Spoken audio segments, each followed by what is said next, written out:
ये इकलौता भारत का ऐसा एग्जाम है फिलहाल रिसर्च का जहां पर तुम्हें चारों सब्जेक्ट पढ़ने पड़ेंगे। ऑर्गेनिक से डरना आपके लिए सबसे बड़ी मुसीबत का कारण बन सकता है आईआईटी 2027 के लिए। आईआईटी क्यों अलग है बाकी एग्जाम से, जैसे JEE NEET? Critical scientific thinking आती कैसे है और ये एग्जाम कैसे टेस्ट करता है तुम्हारी वो थिंकिंग, और कितना पढ़ना है भाई, इसकी कोई लिमिट भी तो हो। आपने तो 4 सब्जेक्ट ऐसे ही दे दिए, इतना सारा पढ़ लिया, लेकिन पता ही नहीं अप्लाई कैसे करें, कैसे स्पीड और एक्यूरेसी को मैनेज करेंगे।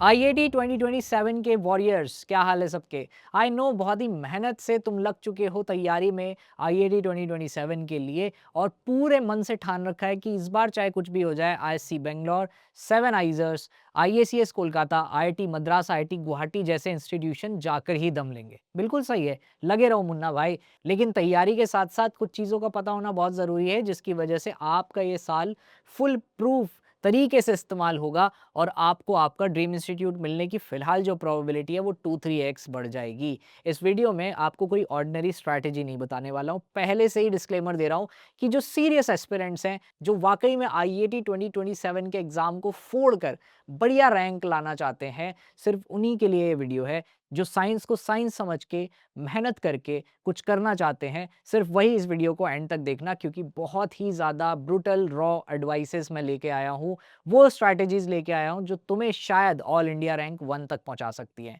तो without wasting any further time, हम वो समझते हैं स्ट्रैटेजीज जो आपकी मदद करेगा आईआईटी 2027 को फोड़ के 2 टुकड़ों में बांटने के लिए। चलो शुरू करते हैं। तो भाई देख, आईआईटी 2027 को अगर तू मास्टर कर रहा है तो तेरे पास लगभग लगभग है 1 ईयर, यानी कि 1 साल, जिसमें अप्रॉक्सीमेटली शायद तुम्हें 350 से 360 दिन के आसपास मिलने वाले होंगे, क्योंकि अब अगस्त ऑलरेडी आ चुका है तो टाइम कम हो गया है। तो यही जो बचा कुचा टाइम है, इसी में तुम्हें अपना आइजर एप्टीट्यूड टेस्ट निकालना होगा। दूसरी सबसे इंपॉर्टेंट बात, ये इकलौता भारत का ऐसा एग्जाम है फिलहाल रिसर्च का जहां पर तुम्हें चारों सब्जेक्ट पढ़ने पड़ेंगे। 240 नंबर का पेपर होगा, 60 मार्क्स का हर एक subject, physics, chemistry, math, biology आएगा, जिसमें जिसने जितने ज्यादा सब्जेक्ट पढ़ के जितने अच्छे से पेपर अटेम्प्ट किया, जीत उसकी ही होगी, क्योंकि मार्किंग और रैंकिंग 240 नंबर में से होगी। राइट? तो सबसे इंपॉर्टेंट चीज अगर आईआईटी को क्वालिफाई करना चाहते हो तो यहां पर बताई गई है, जो कि है साइंस को समझो। द वेरी बेसिक आइडिया जो आइजर्स इस देश में आए वो था साइंटिफिक टेम्परामेंट को बढ़ाना, इस देश में साइंस को प्रोत्साहित करना। उसी सेम नोशन को फॉलो करते हुए आज भी आइजर एप्टीट्यूड टेस्ट का एग्जाम होता है, जहां पर आपको समझना होगा कि साइंस कोई पीसीएम या फिर पीसीबी में जाके बट नहीं जाती। वो चारों ही सब्जेक्ट्स जो कि फंडामेंटल साइंसेस में आते हैं, physics, chemistry, math and biology, इन सबको मिला के ही बनती है। तो अगर आप वाकई में रिसर्चर बनना चाहते हैं, आईआईटी एग्जाम को तबीयत से, आईआईटी एग्जाम को अच्छे से निकालना चाहते हैं, आईआईटी एग्जाम को अच्छे से क्वालिफाई करना चाहते हैं, तो चारों सब्जेक्ट्स को पढ़ना कंपलसरी है। सबसे इंपॉर्टेंट बात, बिना मैथ्स के अगर फिजिक्स पढ़ने जाओगे तो ये एक खराब एक्सपीरियंस हो सकता है, जो कि बहुत सारे बच्चे रिलेट कर भी रहे होंगे, स्पेशली नीट वाले बच्चे। कमेंट में ज़रूर बताना। और अगर केमिस्ट्री में तुमने बेसिक्स छोड़ दिए, जैसे कि periodicity, atomic structure, chemical bonding जैसे चैप्टर्स अगर तुम छोड़ चुके हो, तो तुम्हें कुछ भी समझ नहीं आने वाला पूरी केमिस्ट्री में। फिर मान लेना कि शायद ये सब्जेक्ट रटने वाला ही होता है और सिर्फ लड़कियों का ही अच्छा होता है, जबकि ऐसा कुछ है नहीं। और सबसे इंपॉर्टेंट बात, ऑर्गेनिक से डरना आपके लिए सबसे बड़ी मुसीबत का कारण बन सकता है आईआईटी 2027 के लिए, या फिर किसी भी कॉम्पिटिटिव एग्जाम के लिए, क्योंकि ऑर्गेनिक केमिस्ट्री ही वो सबसे टफेस्ट ब्रांच है और सबसे ब्यूटीफुल ब्रांच है केमिस्ट्री की, जो आपको एक्चुअल में रिसर्चर एप्टीट्यूड देने वाली है। और बात करें अगर मैथ्स की, तो मैथ्स में बस एक ही चीज़ है जिसका तुम्हें ध्यान रखना होता है, फिर चाहे तुम बायो वाले स्टूडेंट हो या मैथ्स वाले स्टूडेंट हो, मैथ्स किसी पे भी दया नहीं करेगा। All you need is the 3 things, practice, practice and practice. जितने ज़्यादा मैथ्स के क्वेश्चंस प्रैक्टिस करोगे, उतना ज़्यादा कमांड बनेगी। फर्क नहीं पड़ता है अब तक मैथ्स पढ़ी या नहीं पढ़ी, अगर 1 साल अच्छे से प्रैक्टिस कर ली इस सब्जेक्ट की, तो ये सब्जेक्ट रिवॉर्ड भी बहुत ही तगड़ा देगा। And last but not the least, biology. जिसमें हमारे पीसीबी वाले बच्चे तो ऑलरेडी अपना झंडा गाड़ के बैठे होंगे, लेकिन मैथ्स वाले बच्चे आलस कर जाते हैं कि ये तो रटने वाला सब्जेक्ट है, let me burst the myth right away. बेटा 70 से 80% पूरी बायोलॉजी का सिलेबस समझने वाला है, क्रिटिकल थिंकिंग उसमें भी चाहिए, और सिर्फ 20 से 30% ही पूरी बायोलॉजी का सिलेबस ऐसा होगा जो इंफॉर्मेशन ड्रिवन या फैक्ट बेस्ड होगा, जिसे आपको मेमोराइज करना पड़ेगा। तो इसके चक्कर में पूरी 70 से 80% बायोलॉजी जो बड़े आराम से आपको आइजर पुणे आईएससी बेंगलोर पहुंचा सकती है, आप उसे छोड़ के बैठ जाते हैं। तो पहली बात क्लियर हो गई, तो कमेंट में Y1 लिख देना। मतलब कि आपको चारों सब्जेक्ट पढ़ने हैं और चारों सब्जेक्ट्स में ये जो चीजें हाईलाइट की हैं उन पे ध्यान रखना। एक बार रिवाइज करा दूं तो फिजिक्स बिना मैथ्स के करना खतरे की घंटी, केमिस्ट्री में बेसिक्स छोड़ना और ऑर्गेनिक से दूर भागना खतरे की घंटी, और मैथ्स में प्रैक्टिस में एक भी पी गायब हुआ तो मतलब रिजल्ट में मैथमेटिक्स में अंडा मिलेगा या बहुत ही खराब रिजल्ट आएगा, मान के चलो। और last but not the least again, biology में 70 से 80% जो समझने वाला पोर्शन है उसको बहुत अच्छे से करना सभी बच्चों के लिए एक बेनिफिशियल स्टेप साबित हो सकता है। सबसे इंपॉर्टेंट बात आती है अब ये कि भाई आखिरकार ये रिसर्च एप्टीट्यूड क्या होता है, आईआईटी क्यों अलग है बाकी एग्जाम से जैसे जेई नीट। क्योंकि पहली बात, यहाँ पर चारों सब्जेक्ट पूछे जाते हैं, like I already told you. दूसरी बात, जिस तरीके से वो चार सब्जेक्ट पूछे जाते हैं, it's entirely different from what you might have seen up to now in JEE and NEET. No doubt अपनी अपनी जगह पर हर एक कॉम्पिटिटिव एग्जाम मुश्किल होता है, और कॉम्पिटिटिव एग्जाम की ओवरऑल डिफिकल्टी उस एग्जाम के डिफिकल्टी लेवल और उसमें बैठने वाले बच्चों के काउंट से जस्टिफाई की जाती है। लेकिन अगर मैं बात करूं आईआईटी की, कि एक एवरेज नीट और जेई एस्पिरेंट के लिए डिफिकल्ट क्यों होगा, क्योंकि यहाँ पर आपको क्रिटिकल साइंटिफिक थिंकिंग की जरूरत पड़ती है, जो कि जरूरी है। यहाँ जो इंस्टीट्यूशन आपको एडमिशन देने वाले हैं, जिन कोर्सेस में आपको एडमिशन मिलने वाला है, फिर चाहे वो 7 आइजर्स हो, एशिया का सबसे पुराना सबसे बेहतरीन इंस्टीट्यूशन आईएसीएस कोलकाता हो, आईआईटी मद्रास हो, आईआईटी गुवाहाटी हो, आईआईएसटी शिवपुर हो, उन सभी में आप जिन कोर्सेस में एडमिशन लेने वाले हो वहां पर आपको साइंटिफिक टेम्परामेंट की, साइंटिफिक थिंकिंग की जरूरत पड़ेगी ही पड़ेगी, वरना बहुत ही खराब रिसर्चर बनोगे और अपनी लाइफ में कुछ नहीं कर पाओगे। इसीलिए वहां पर पहुंचने के लिए सारे के सारे एप्टीट्यूड बहुत इंपॉर्टेंट होते हैं, और जिस बच्चे में ओवर द टाइम 1 साल के अंदर ये एप्टीट्यूड डेवलप हो जाता है, वो अपने आप ही आईआईटी का एग्जाम क्वालिफाई करके अपने ड्रीम इंस्टीट्यूट पहुंच जाता है। Simple as that. इसके लिए कोई रॉकेट साइंस नहीं लगानी होती, राइट? रॉकेट साइंस समझने के लिए ये वाला स्टेप क्वालिफाई करना जरूरी जरूर है, राइट? अब देखो, सबसे पहले समझो कि क्रिटिकल साइंटिफिक थिंकिंग आती कैसे है और ये एग्जाम कैसे टेस्ट करता है तुम्हारी वो थिंकिंग। इस पूरी की पूरी 1 साल की आईआईटी प्रिपरेशन को मैं 2 पार्ट्स में डिवाइड करके समझाता हूं। सबसे पहला पार्ट है अंडरस्टैंडिंग, जिसमें unlike JEE it is going to be highly qualitative, not quantitative. दूसरा पार्ट जो आता है वो आता है सबसे इंपॉर्टेंट पार्ट, जो इसको बाकी एग्जाम से काफी अलग बनाता है, विच इज एनालिसिस। एक रिसर्चर अगर एनालिसिस करना नहीं जानता है तो वो रिसर्च कर ही नहीं सकता। आपने कोई भी नया कंपाउंड खोजा फॉर एग्जांपल, या कोई भी नया फिनोमेना खोजा, उसको पता करने के लिए कोई ना कोई टेस्ट ज़रूर होगा, उसको पता करने के लिए कोई ना कोई टेक्निक ज़रूर होगी, जो मशीन ड्रिवन होगी, जो मशीन लैंग्वेज ड्रिवन होगी, जहाँ से ग्राफ आएगा या फिर कोई इक्वेशन आएगी या फिर किसी तरीके का कोई इमेजिनरी पैटर्न आएगा, जिसको आपको एनालाइज करना पड़ेगा। अगर एनालिसिस है ज़ीरो तो आप रिसर्चर एप्टीट्यूड नहीं रखते हैं वो अपने अंदर, और अगर आप प्रिपेयर कर रहे हो आईआईटी के लिए स्पेशली, तो ये वाला एप्टीट्यूड होना बहुत ज़रूरी है। अब देखो एग्जाम में कैसे टेस्ट होता है। क्वालिटेटिव अंडरस्टैंडिंग को चेक करता है ऐसे थ्योरेटिकली कॉन्सेप्ट से डिटेल्ड और मुश्किल क्वेश्चन पूछ के, जहां पर नॉर्मली बच्चा थ्योरी पढ़ते हुए ध्यान नहीं देता। प्रीवियस ईयर क्वेश्चंस उठा के देखना, नहीं पता है कहाँ से मिलेंगे तो साइस्ट्रा की ऐप डाउनलोड कर लो, फ्री मटेरियल सेक्शन में सारे के सारे कॉम्पिटेटिव एग्जाम्स आईआईटी नेस्ट के पीवाईक्यूज दिए हैं, तो आईआईटी के पीवाईक्यूज देखो, समझो कि फिजिकल केमिस्ट्री जैसे हाईली क्वांटिटेटिव टॉपिक को भी कितने क्वालिटेटिव और रिसर्च एप्टीट्यूड के तरीके से पूछा है। थ्योरी में ही सबसे इंपॉर्टेंट चीज जो आदमी भूल जाता है, उसी चीज से क्वेश्चन देना आईआईटी वालों की आर्ट है। दूसरा, अगर उसे एनालिसिस चेक करना है आपका, तो वो चेक करेगा कि आपकी इंफॉर्मेशन रिट्रीवल टेक्निक कितनी बढ़िया है। यानी कि वो आपको पैराग्राफ दे देगा या फिर वो आपको डायग्राम दे देगा, या फिर वो आपको कोई इक्वेशन दे देगा, या फिर सबसे बेस्ट वो आपको कोई ग्राफ दे देगा और वो आपसे एक्सपेक्ट करेगा कि इनसे सही इंफॉर्मेशन निकालिए।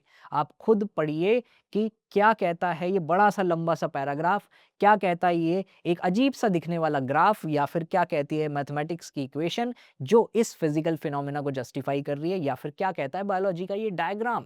अगर आप ये सारी चीज़ों पे कमांड बनाते हैं पूरे साल, तो आपको आईआईटी क्वालिफाई करने से कोई नहीं रोक सकता। क्यों बता रहा हूँ? क्योंकि जब क्वेश्चन प्रैक्टिस करोगे, तो आँख बंद करके कोई भी मटेरियल फॉलो मत कर लेना। वही क्वेश्चन प्रैक्टिस मटेरियल आईआईटी के लिए सही है, जिसकी बुनियाद इन चीज़ों पे बनी हो। और अगर नहीं पता है क्वेश्चन प्रैक्टिस मटेरियल कहाँ से मिलेगा, तो सायस्ट्रा के पास भंडार है IIT related complete study material का। चेकआउट करना चाहते हो तो ऑफिशियल वेबसाइट पे जाकर रिसोर्सेज में चेकआउट कर सकते हो, और लिंक आपको चैनल के डिस्क्रिप्शन में भी मिल जाएगा, राइट? तो अब ये बात भी क्लियर हो गई, तो आगे चले और समझते हैं कि आखिरकार आप कैसे आईआईटी 2027 को मास्टर करने वाले हो। देखो, आपको सबसे पहले तो शुरुआती दिनों में नॉलेज एब्जॉर्प्शन पे काम करना है, यानी कि जितना ज्यादा पढ़ सको, सीख सको, उतना अच्छा। और कितना पढ़ना है भाई, इसकी कोई लिमिट भी तो हो। आपने तो 4 सब्जेक्ट ऐसे ही दे दिए, अब उसमें भी 100% सिलेबस कंप्लीट करना तो बियॉन्ड इमेजिनेशन लग रहा है। कोई बात नहीं, वैसे तो 1 साल का वक्त काफी लंबा होता है, करने को आ जाए आदमी अपने पे तो बहुत कुछ कर सकता है। लेकिन फिलहाल अगर तुम्हें सेफली आईआईटी 2027 क्वालिफाई करके अपने ड्रीम इंस्टीट्यूट में अपनी जगह बनानी है, तो चारों ही सब्जेक्ट का 80% सिलेबस आपको कंठस्थ होना चाहिए। और ये 80% एवरेज है।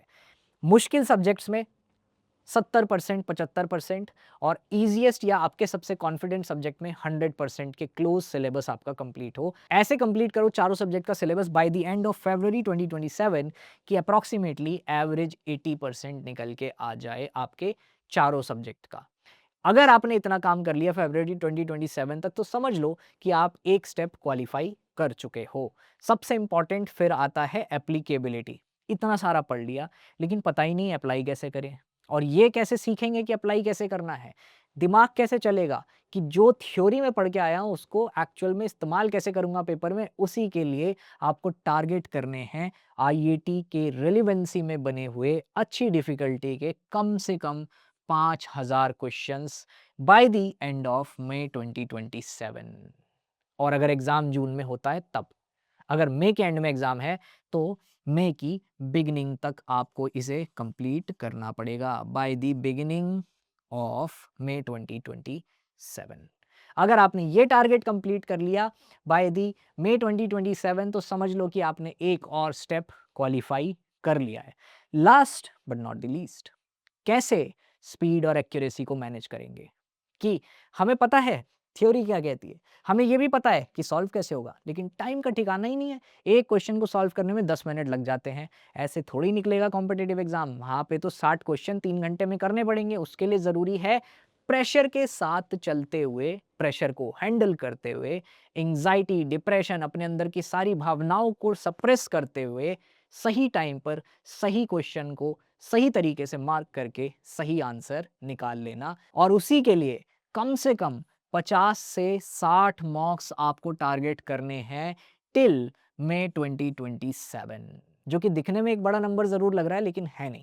अगर वाकई में सीरियस हो अपनी प्रिपरेशन को लेके, तो ये नंबर अचीव करना ही करना है। और मैं तुम्हें दावे के साथ कह सकता हूं, छाती ठोक के, कि जितना भी मैंने इस 4 स्लाइड में तुम्हें समझाया है, अगर तुमने ईमानदारी से पूरे साल इनको कंप्लीट करने में मेहनत लगा दी, झोंक दिया खुद को, तो अगले साल अपने आप को अपने मनचाहे रिसर्च इंस्टीट्यूशन में पाओगे। और अगर ऐसा होता है, तो ये बात भी याद रखना कि तुम लाइफ में कुछ भी कर सकते हो, क्योंकि तुमने अपनी सबसे बड़ी इनसिक्योरिटी पे विजय पा ली। तुम बायो वाले थे, मैथ्स से डर लगता था इसीलिए बायो ली, लेकिन तुमने मैथ्स भी फोड़ी। तुम पीसीएम वाले थे, बायो तुम्हें रटने वाला लगता था, तुमने उसकी ग्रेविटी को समझा, उसे एज अ साइंस एक्सेप्ट किया, और उसमें तुमने एक्सेलेंस हासिल की। उसके अलावा तुम फिजिक्स से डरते थे, तुम केमिस्ट्री में ऑर्गेनिक से डरते थे, तुमने उस डर को ओवरकम करके अपने ड्रीम इंस्टीट्यूट में अपनी जगह बनाई है। तो लाइफ तुम्हें जरूर बहुत ही अच्छा रिवॉर्ड देगी और तुम्हारा इंटरनल कॉन्फिडेंस बहुत ही ज़्यादा बूस्ट हो जाएगा, जो लाइफ में आने वाले 5, 6, 10, 15 सालों तक तुम्हारा साथ नहीं छोड़ेगा और तुम्हें कॉन्स्टेंटली रिवॉर्ड देता रहेगा। जब भी कोई पूछेगा कहाँ से किया ग्रेजुएशन, तो तुम बोलोगे देश का नंबर 1 रिसर्च इंस्टीट्यूशन है जनाब, IISc बेंगलोर, यानी कि इंडियन इंस्टीट्यूट ऑफ साइंस। तो इस प्राइड के साथ अगर जीना चाहते हो तो उस हार्ड वर्क को भी करना सीखो जो इस प्राइड को पाने के लिए लगाना ज़रूरी है। और अगर ये स्ट्रैटेजी वीडियो पसंद आई तो लाइक कर देना और शेयर भी कर सकते हो। किसी की मदद करना कंपटीशन बढ़ाना नहीं होता है। और हाँ, अगर कोई भी डाउट आए तो हमें कमेंट सेक्शन में बता सकते हो। एंड यस, अगर सायस्ट्रा के साथ मिलके प्रिपेयर करना चाहते हो, लाइक आई सेड, ये सारी की सारी चीज़ें जो कि बहुत ही मुश्किल है एक बच्चे के लिए कलेक्ट कर पाना, जैसे 80% सिलेबस सर पढ़ तो ले लेकिन समझाएगा कौन? सायस्ट्रा के expert mentors physics, chemistry, math, biology तुम्हें चुटकियों में करा देंगे, क्योंकि वो खुद इन्हीं ड्रीम इंस्टीट्यूशन से आते हैं। उसके अलावा 5000 क्वेश्चंस कहाँ से करेंगे सर? वो भी आईआईटी की रेलिवेंसी पे। सायस्ट्रा की डीपीपी, सायस्ट्रा की मॉक बुक्स, सायस्ट्रा की मास्टरिंग बुक्स एंड सायस्ट्रा का सरप्लस मटेरियल मिला दोगे तो 5000 तो कुछ भी नहीं, इससे ज़्यादा के क्वेश्चंस तुम्हारे पास होंगे आईआईटी लेवल को प्रैक्टिस करने के लिए। And the last one is the mocks. SciAstra जाना ही जाता है अपने मॉक्स के लिए। कितने सारे बच्चों ने हर साल मॉक टेस्ट सीरीज ज्वाइन करके अपनी प्रिपरेशन को बूस्ट किया, आईआईटी में अच्छा स्कोर किया। अगर तुम भी चाहते हो ये तीनों चीज़ें एट वन प्लेस तुम्हें मिले, तो आप हमारे रमन ऑनलाइन, कलाम ऑनलाइन, जो कि रिस्पेक्टिवली इंग्लिश और इंग्लिश बैचेस हैं, और या फिर हमारे पूरे भारत में सिचुएटेड 4 अलग-अलग जगह पर सायस्ट्रा के ऑफलाइन सेंटर्स, जिसमें आता है दिल्ली साकेत, नोएडा सेक्टर 62, बेंगलोर एंड पुणे, वहाँ पर चल रहे ऑफलाइन आईआईटी 2027 के कोर्सेज को चेकआउट कर सकते हो। अगर सीरियस हो अपनी प्रिपरेशन को लेके तभी ज्वाइन करना, वरना मत करना। लिंक जिसका आपको चैनल के डिस्क्रिप्शन में दिया है। देखो, मेरा काम था स्ट्रैटेजी बताना, आई होप पसंद आई होगी और आई होप तुम इस पे चल के कुछ अच्छा करोगे। एंड येस, आई होप कि तुम्हें कोई भी दिक्कत आए तो तुम हमें ज़रूर बताओगे। और मेरा काम था तुम्हें रिसोर्सेज बता देना कि अगर करना चाहते हो प्रिपरेशन किसी के साथ मिलकर, तो सायस्ट्रा से बेस्ट आईआईटी के लिए कुछ भी नहीं पिछले 5 साल से, ये तो तुम्हें दिख ही रहा होगा। सो बच्चों, अच्छे से तैयारी करो। आई होप कि तुम लोगों ने सीखा होगा इस वीडियो से जो तुम सीखने आए थे। All the very best, see you in your dream institute. लगे रहो, you are the warriors of सायस्ट्रा।